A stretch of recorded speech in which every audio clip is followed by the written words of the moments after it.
জানিয়ে দেব সর্বশেষ আপডেট খবরাখবর। আসন্ন দ্বাদশ সংসদ নির্বাচনে জাতীয় পরিচয়পত্র থাকলেও ভোট দিতে পারবে না অনেকে। এদিকে বাংলাদেশে আরব বসন্ত ঘটানোর প্রসঙ্গে মুখ খুলেছেন যুক্তরাষ্ট্র।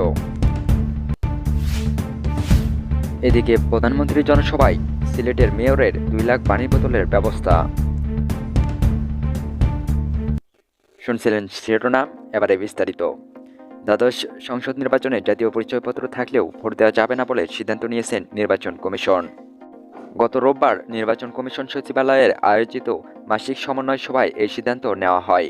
সভায় সভাপতিত্ব করেন নির্বাচন কমিশনের সচিব মোহাম্মদ জাহাঙ্গীর আলম। এ সময় মোহাম্মদ শরীফুল আলম বলেন, নির্বাচন কমিশন 18 বছর বা তার বেশি বয়সী বাংলাদেশি নাগরিকদের পাশাপাশি 16 ও 17 বছর বয়সীদেরকেও জাতীয় পরিচয়পত্র প্রদান করে থাকে, তবে তারা ভোটার নয়।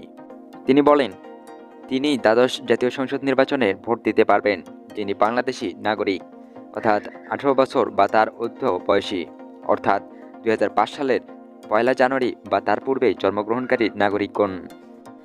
এদিকে বাংলাদেশের আসন্ন নির্বাচন অবাধ ও সুষ্ঠু নিয়ে চলতি বছরের প্রায় পুরোটা সময় জুড়েই সরব ছিল যুক্তরাষ্ট্র।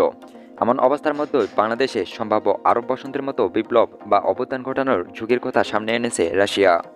যুক্তরাষ্ট্রের পররাষ্ট্র দপ্তরের ব্রিফিংয়ে বাংলাদেশের আরব বসন্তের মতো পরিস্থিতির সৃষ্টির প্রসঙ্গটি উঠেছে। এছাড়া বাংলাদেশে সম্প্রতি ট্রেনে অগ্নিকাণ্ড ও প্রাণহানির বিষয়টিও ব্রিফিংয়ে উঠে এসেছে। তবে যুক্তরাষ্ট্র এসব বিষয়ে সরাসরি কোনো মন্তব্য না করে বাংলাদেশের অবাধ ও সুষ্ঠু নির্বাচন সমর্থন করার বিষয়টি উল্লেখ করেছেন।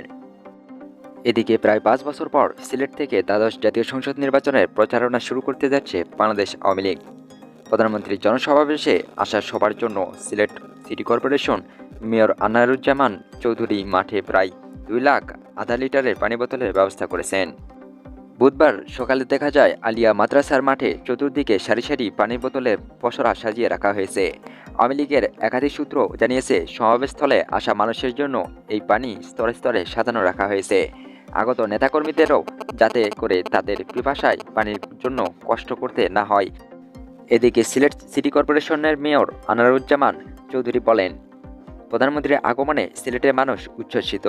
মানুষজন দূর দূরান্ত থেকে সিলেট নগরীতে এসেছেন।